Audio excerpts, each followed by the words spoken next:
Hi, this is Professor Mack, and I'm going to be showing you how to do Assessment 9-2A on page 482, number 4. And so what we're going to do is we're going to read the problem first. It says, following are 3 boxes containing balls. Draw a ball from box 1 and place it in box 2. Then draw a ball from box 2 and place it in box 3. Finally, draw a ball from box 3, flip the page, and then it says A, what is the probability of the event that the last ball drawn from the box is white, so box 3 is white, and then B is what is the probability of the event that the last ball drawn is black. So this is actually a really interesting probability problem. What happens here is we've got, not only do we have the situation when we have white and solid or black balls, but we also have this replacement problem, but the replacement problem is actually still dependent. So there is a replacing agent, but the replacing agent is actually where the replacement actually occurs in another box. And so therefore what's happening is this is actually a dependent multi-stage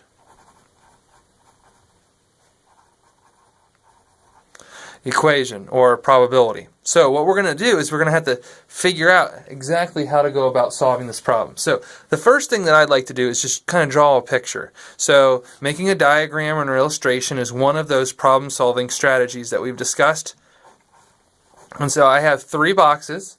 I'm going to place these balls in the boxes. So there are 5 boxes in the first. One was shaded in or black. In the second box we have 2. And in the third box we have none that are black, and we have 2 total balls. So we have 5, 4, and 2. 4 in the first are white and 1 is black.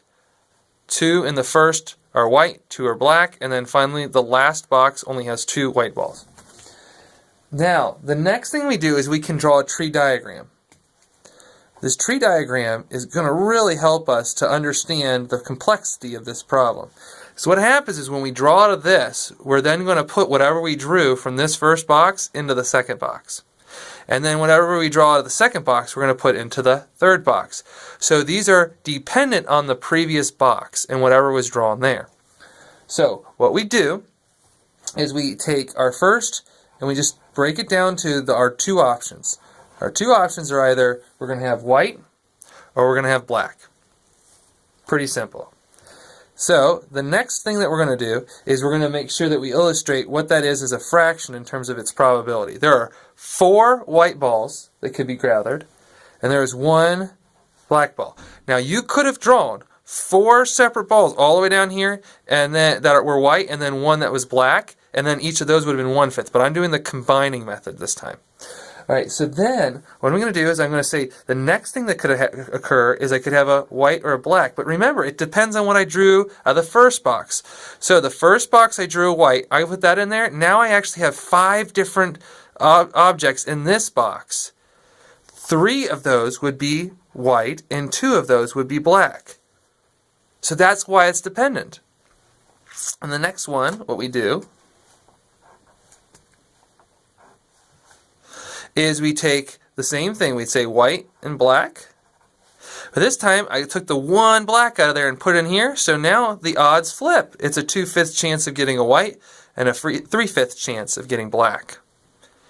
And then we get to our last stage. Our last stage is once again going to be either white or black.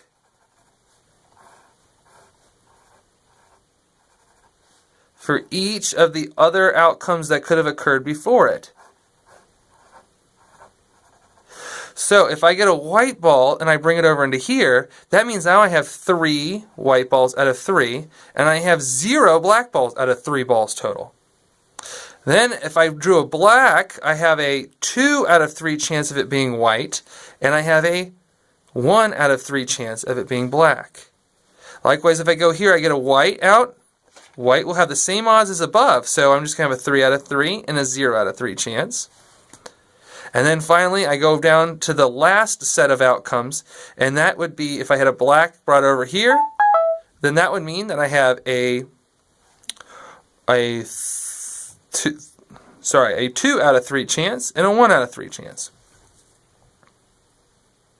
Alright, so the next thing that I do is I'm going to just send out all of my different outcomes, and I'm going to do those in a visual format.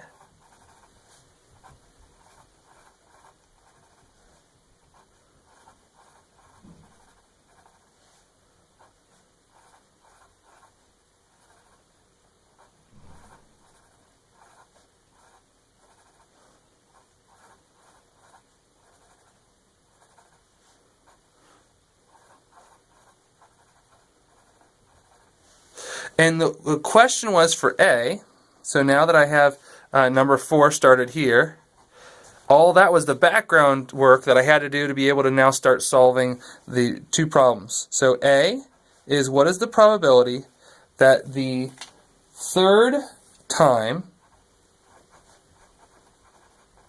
I pull a white?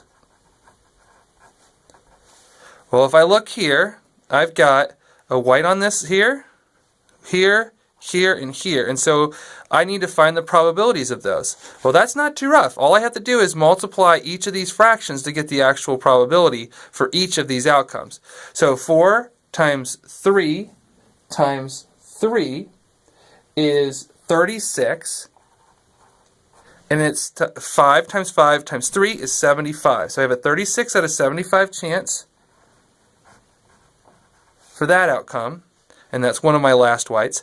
The other one I have right here is 4 times 2 times 2. 4 times 2 times 2 is 16 out of 75. Then I have a 1 times 2 times 3 to get this one right here.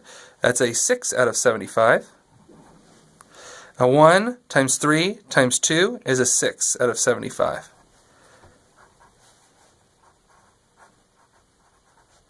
I'll add all of these outcomes together,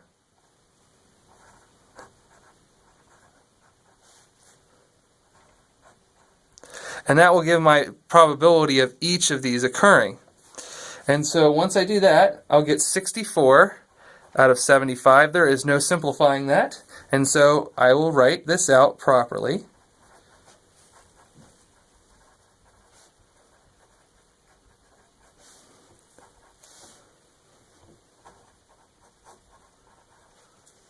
And then circle my answer.